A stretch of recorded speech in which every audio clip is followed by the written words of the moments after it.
আদা চাষ সবচেয়ে সহজ। শুধুমাত্র একটি টব বা বস্তা যেখানে চাষ করুন না কেন সারা বছর আর আদা কিনতে হবে না। এই ভিডিওতে টায়ারের মধ্যে আদা চাষের পদ্ধতি দেখানো হয়েছে। প্রথম একটি ব্যাগের মধ্যে কিছু বালি ভরে এর মধ্যে আদা রেখে দিলে 7 দিনের মধ্যে এমন চারা গজাবে। টবের জন্য মাটি তৈরিতে 60% বালি মাটি, 20% ডার্মি কম্পোস্ট, 10% গোবর সার এবং 10% ধানের তুষ ভালোভাবে মিক্স করে টায়ারের মধ্যে ভরে দিতে হবে। চারা গাছগুলোকে সমান দূরত্ব নিয়ে বসিয়ে দিতে হবে এবং এর উপরে আবার কিছু মাটি ছড়িয়ে দিতে হবে যাতে চারাগুলো উপরে উঠে না যায়।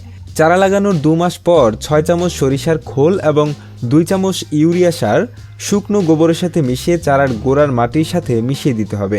এইভাবে 3 মাস এবং 4 মাস বয়সে দিয়ে দিতে হবে। প্রায় 8 মাস পর আদা এখন উঠানোর উপযুক্ত।